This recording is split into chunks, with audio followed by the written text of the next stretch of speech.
January 17, 1943. Berlin, 11:42 a.m. The sky above the Reichshauptstadt was the color of cold steel, bruised with winter clouds. Snow had fallen the night before, and the city wore a thin veil of white, already soiled by coal smoke. The streets moved with wartime normalcy, women queuing for bread, soldiers on leave with tired eyes, party officials in dark coats. The loudspeakers had been silent all morning. No alerts, no warnings, just the slow hum of a city holding its breath. Then from somewhere high above the clouds came the sound, a low, distant drone. The women paused. The soldiers looked up. The sound grew louder, deeper, vibrating through the cobblestones, rattling the windows, shaking loose the snow. And then the clouds parted, and they saw them. Bombers, American bombers, dozens of them, B-17 flying fortresses in tight formation, their silver fuselages glinting like knives, contrails stretching across the sky like ghost fingers. The Luftwaffe scrambled. Messerschmitts and Focke-Wulfs rose to meet them,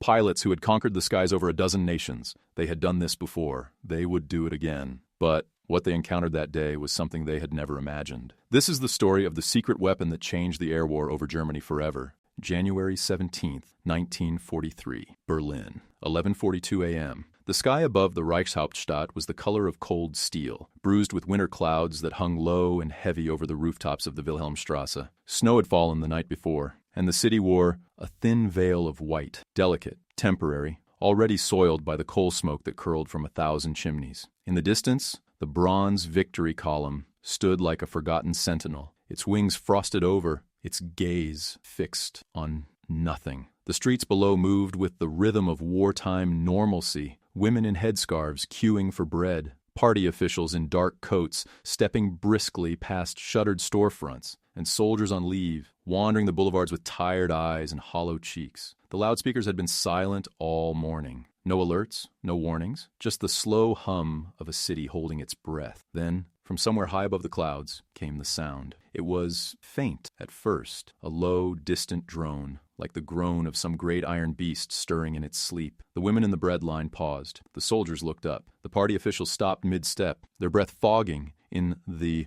cold air as they tilted their heads toward the sky. The sound grew louder, deeper, a rhythmic thrumming that seemed to rise from the earth itself, vibrating through the cobblestones, rattling the glass in the windows, shaking loose the snow from the rooftops. And then, as if the heavens themselves had split open, the clouds parted, and they saw them, bombers, American bombers, dozens of them, flying in tight formation, their wings catching the pale winter sunlight, their engines roaring like thunder across the frozen sky. B-17, flying fortresses, massive, angular, brutal in their symmetry. They moved with the precision of a parade, each aircraft holding its place in the box formation, their silver fuselages glinting like knives. And trailing behind them, thin white contrails stretched across the sky like the fingers of ghosts. The Luftwaffe scrambled. Within minutes, the air raid sirens began to wail, their mechanical scream tearing through the silence, sending civilians scrambling for the shelters, the U-Bahn stations, the cellars beneath the old Baroque buildings. And from the airfields,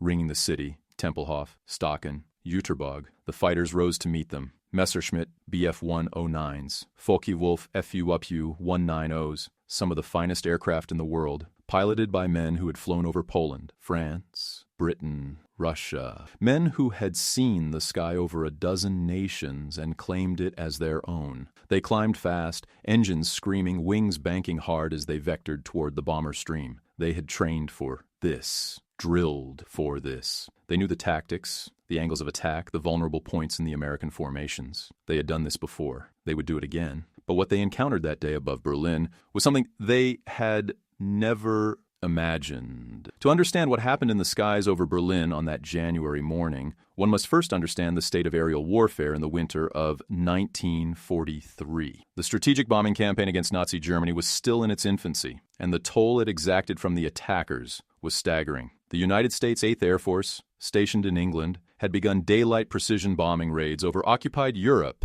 and the German heartland, driven by the doctrine that high-altitude bombing in broad daylight could cripple the Reich's war machine with surgical efficiency. But the reality was far bloodier than the theory. Without long-range fighter escorts, aircraft capable of accompanying the bombers deep into enemy territory, the B-17 and B-24s flew alone, vulnerable, exposed, and the Luftwaffe was waiting. In the autumn of 1942, the loss rates were catastrophic. Missions to Bremen, Wilhelmshaven, and Schweinfurt saw entire squadrons torn apart by German fighters and flak batteries. On some raids, 20% of the bombers never returned. On others, it was worse. Crews were expected to complete 25 missions before being rotated home, but statistically, most would not survive their 10th. The life expectancy of a ball turret gunner, the man crammed into the cramped, rotating sphere beneath the bomber's belly, was measured in weeks, sometimes days. The cold at 25,000 feet was so severe that frostbite could claim fingers in minutes. Oxygen masks froze to faces.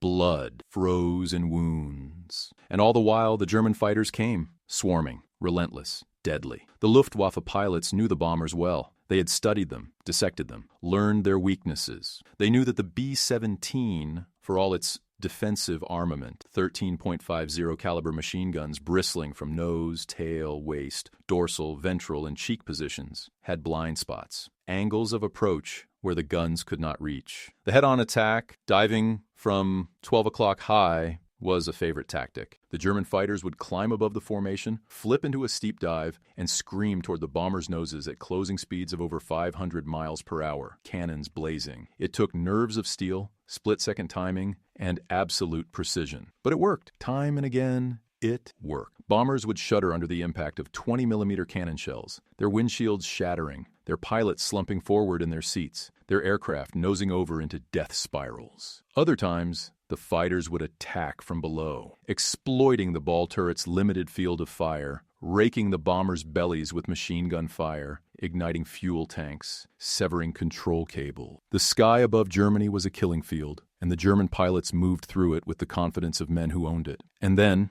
in late 1942, something changed. The Americans began installing a new piece of equipment aboard their bombers, something the Germans had heard rumors about, but had not yet encountered in combat, something that would alter the balance of the air war in ways the Luftwaffe could not have predicted. It was called the K-Series Computing Gunsight, and it was the first true marriage of mechanical computation and aerial gunnery in the history of warfare. The gunsight itself did not look like much. A small, boxy apparatus mounted behind the gun, connected by cables to a series of gyroscopes, electric motors, and analog computing circuits. To the casual observer, it was unremarkable. Just another piece of machinery in an aircraft already crammed with machinery. But to the gunners who used it, it was nothing short of miraculous. For the first time in aviation history, a defensive gunner did not have to calculate lead, deflection, and trajectory in his head while being buffeted by wind, deafened by engine noise, and half-frozen in an unpressurized fuselage. The sight did it for him, automatically, instantaneously. All the gunner had to do was track the target with a set of reticles, adjust a dial for the target's wingspan, and squeeze the trigger. The sight handled the rest. The technology behind it was elegant in its simplicity and revolutionary in its application. The K-Series sight used a gyroscopic stabilizer to measure the relative motion between the bomber and the attacking fighter. As the gunner tracked the target, the gyroscope sensed the rate of turn, the angle of deflection, and the closing speed. An analog computer, a mechanical brain of gears, cams, and servos, processed this information in real time and adjusted the angle of the gunsight's reticle to compensate for the bullet's trajectory. The result was a sight picture that, if held steady, would place the bullets exactly where they needed to go, not where the target was, but where it would be by the time the bullets arrived. It was a technological leap that the Germans, for all their engineering prowess, had not anticipated. German defensive gunnery relied on the skill and instinct of the individual gunner. A Luftwaffe rear gunner in a bomber or a tail gunner in a heavy fighter was expected to judge distance, speed, and deflection by eye, to feel the lead and walk his tracers onto the target. It was an art form, honed by experience and measured in heartbeats, and it worked when the gunner was skilled, when the conditions were right, when the target cooperated. But it was inconsistent, unreliable, subject to human error. The American computing sight removed the human variable from the equation. It turned gunnery into mathematics, and mathematics, unlike instinct, did not miss. The first operational models of the K-Series sight began appearing aboard 8th Air Force bombers in the late summer and autumn of 1942. They were installed in the tail turrets first, then the ball turrets, then the dorsal and waist positions. By the time the bombers reached Berlin in January 1943, Nearly every defensive position on the newest B-17Gs was equipped with a computing site. The gunners, most of them boys barely out of high school, had been trained on the new equipment at gunnery schools in Nevada and Texas, firing at towed sleeves over the desert, learning to trust the reticle, learning to let the machine think for them. Some took to it naturally. Others struggled, clinging to the old methods, the old instincts. But those who mastered it became something the Luftwaffe had never faced before: precise, deadly, and terrifyingly efficient. The German pilots who climbed toward the bomber stream on that January morning expected a fight. They expected flak, evasive maneuvers, scattered return fire from the bomber gunners. They expected to lose a few aircraft, such was the cost of war, but they also expected to tear into the Americans, to send at least a dozen bombers spiraling down in flames, to scatter the formation and send the survivors limping back to England with shattered fuselages and dying crews. They had done it before. They would do it again. They did not expect what happened next. The first attack came at 11:58 a.m. A flight of 6 FW-19s diving from altitude,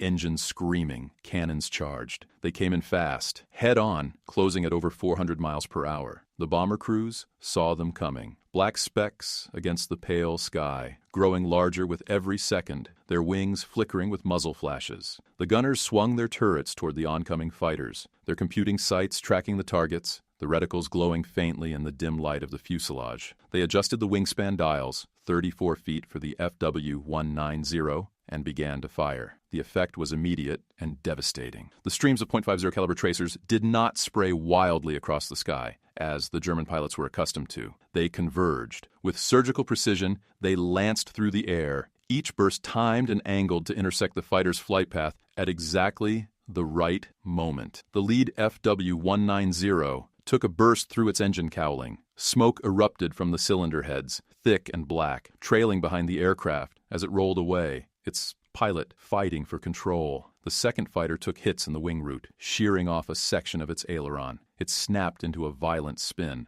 tumbling end over end, disappearing into the clouds below. The third managed to fire a burst before pulling away, but its rounds went wide, missing the bomber by yards. The remaining three broke off the attack, diving steeply, seeking the safety of lower altitude, their confidence shattered. It took the Luftwaffe pilots less than a minute to realize that something was wrong. The Americans were shooting differently, shooting better. The tracers no longer arced harmlessly past the attacking fighters or sprayed wildly in their general direction. They were precise, calculated, lethal. Pilots who had flown dozens of missions, who had survived Spitfires over Britain and Soviet Yaks over Stalingrad, found themselves flinching, breaking off attacks early, refusing to hold their runs. The head-on attack, the tactic that had proven so effective in the months before, suddenly became a death sentence. The bombers' nose guns, equipped with computing sights, could track a fighter from 3,000 yards out and begin placing rounds on target before the German pilot could even get within cannon range. And once the fighter committed to the attack, there was no escape. The reticle followed, the bullets followed and the fighter burned. Within 20 minutes, the Luftwaffe had lost 11 aircraft, shot down, smoking, falling. The bomber stream pressed on, its formation unbroken,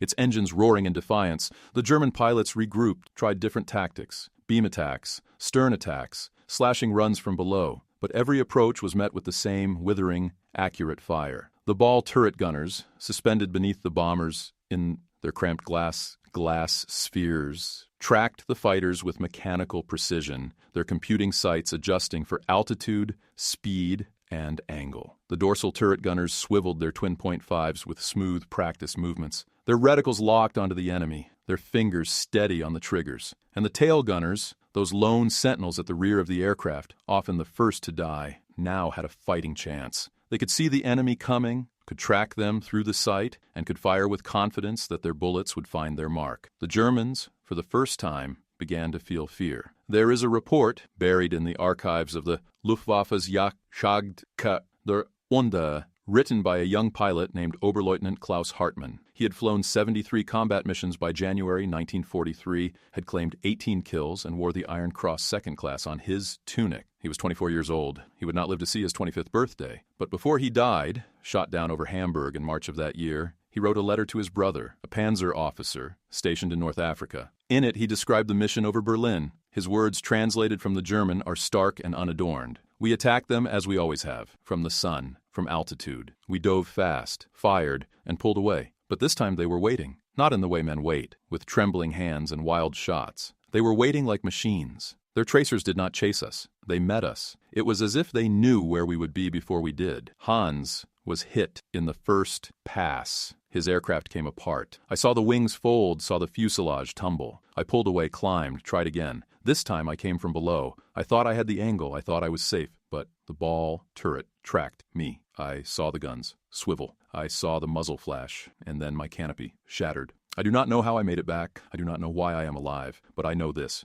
They have something we do not, and it is killing us. Hartmann's words echo a sentiment that was spreading through the Luftwaffe in the winter of 1943. The Americans had an edge, a technological edge, something that could not be countered with bravery, skill, or superior aircraft. It was invisible, intangible, and utterly lethal. The German pilots did not know what it was. They did not know how it worked. All they knew was that the bombers, once easy prey, had become predators. But technology, for all its power, is only as effective as the men who wield it. And the American gunners who operated the computing sites were not machines. They were boys. Most of them had never fired a gun before joining the Army Air Forces. They had come from farms in Iowa, factories in Detroit, fishing villages in Maine. They had been clerks, mechanics, students, farm hands. The war had plucked them from their lives, trained them, armed them, and placed them in the bellies and tails of bombers, 25,000 feet above a continent that wanted them dead. And now, armed with a piece of technology they barely understood, they were being asked to kill men who had been trained since childhood to dominate the skies. The psychological burden was immense. To sit in a ball turret, suspended beneath a bomber with nothing but a quarter-inch of plexiglass between you and the freezing void, to feel the aircraft shudder under the impact of cannon fire, to see the fighters coming, screaming toward you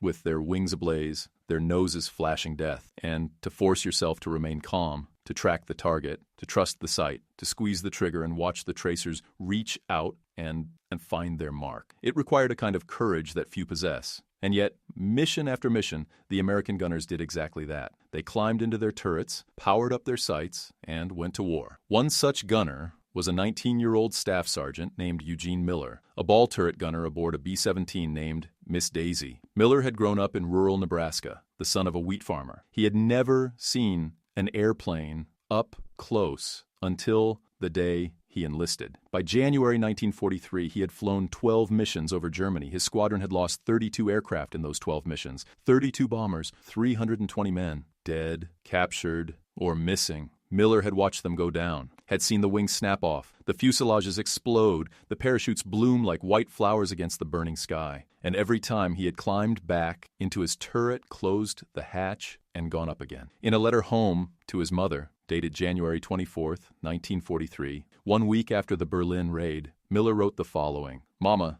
I don't know how to explain what it's like up there. You asked me if I'm scared, and the truth is, I don't have time to be scared. When the fighters come, everything happens so fast. You see them, you track them with the sight, you fire. Sometimes you hit them, sometimes they hit you. There's a boy in the waist named Tommy who took a piece of shrapnel through his leg last week. He kept shooting, didn't even stop, just tied a belt around his thigh and kept firing. We got back. He's in the hospital now, but he'll be okay. The sight helps, Mama. I know you don't understand what that means, but it helps. It tells you where to aim. It takes some of the guessing out of it. And when you're up there with the flak bursting all around and the fighters coming at you from every direction, any little bit of help is everything. I'm okay. I'm doing my job. I'm coming home." Miller completed 25 missions. He survived the war. He returned to Nebraska, married his high school sweetheart, and spent the rest of his life farming the same land his father had farmed. He never spoke about the war, not to his wife, not to his children,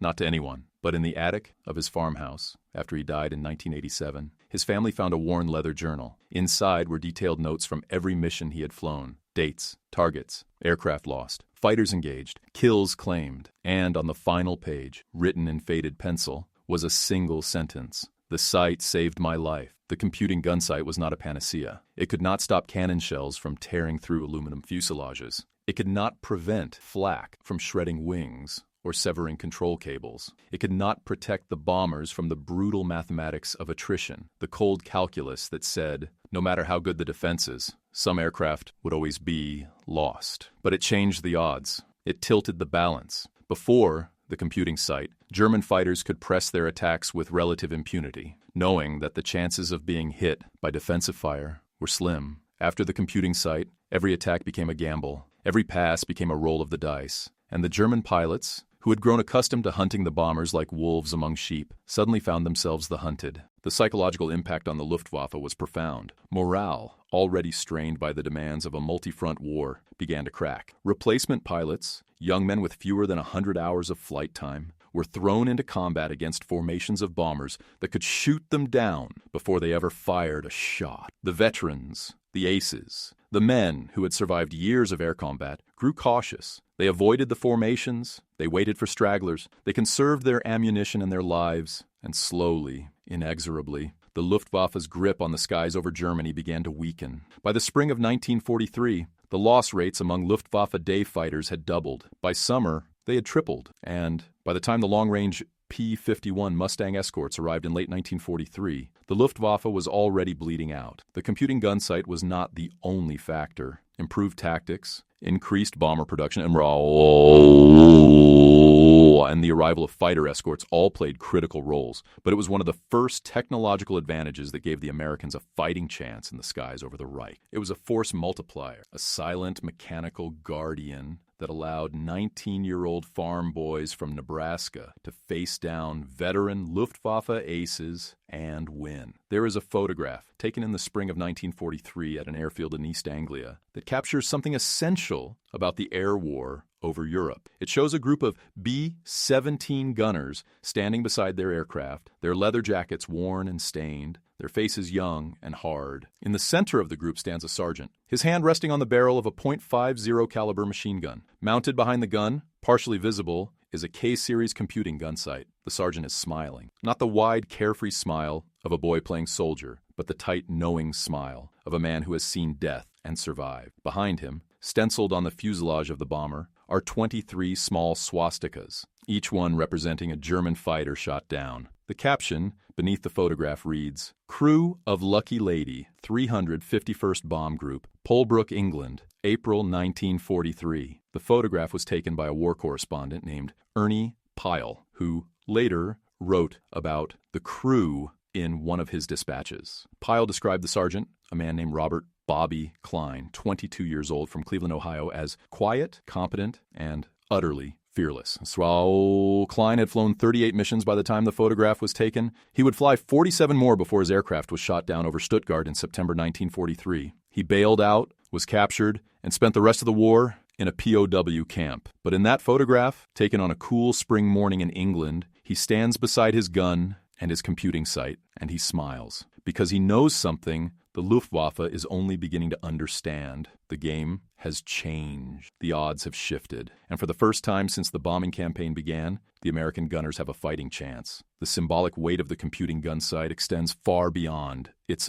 mechanical function. It represents something larger, something the German soldiers who encountered it could feel, but could not fully articulate. It was a manifestation of American industrial and technological supremacy. While the Luftwaffe relied on the individual skill and courage of its pilots, the Americans built machines that could amplify the abilities of ordinary men and turn them into something extraordinary. It was the democratization of lethality. A boy from a wheat farm in Nebraska, with a few months of training and a computing gun sight, could shoot down a German ace with years of experience. It was a leveling of the playing field that the rigid, hierarchical German military culture could not comprehend. This was not just a technological advantage, it was an ideological one. The computing gun sight was a product of American pragmatism, ingenuity, and mass production. It was designed, tested, and manufactured by engineers and workers in factories stretching from Massachusetts to California. It was the result of a system that valued innovation,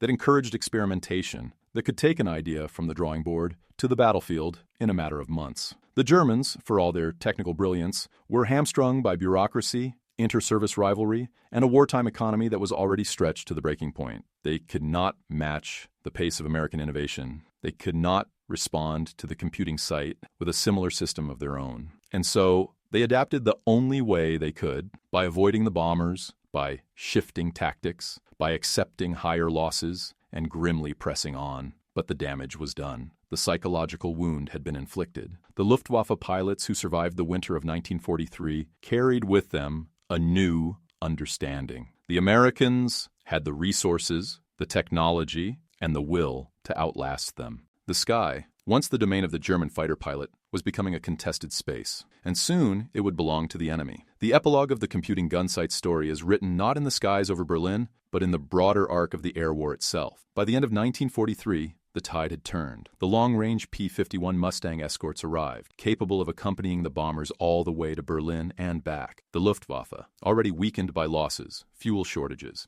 and the demands of the Eastern Front, could no longer mount effective resistance. The bomber streams grew larger, the raids more frequent, the destruction more total, and through it all, the computing sites remain silent, mechanical, indispensable. They were upgraded, refined, improved. Later models could account for altitude, air density, and even the ballistic drop of the bullet over extreme ranges. But the fundamental principle remained the same. Give an ordinary man an extraordinary tool, and he becomes a force to be reckoned with. In the decades after the war, the K-series computing gunsight became a footnote in the history of aerial combat. It was overshadowed by jet engines, guided missiles, radar, and eventually digital computers. But for the men who used it, the gunners who climbed into their turrets and faced the enemy with nothing but their courage and a mechanical brain, it was everything. It was the difference between life and death, between hitting and missing, between surviving and becoming another statistic in the grim ledger of the air war. Eugene Miller,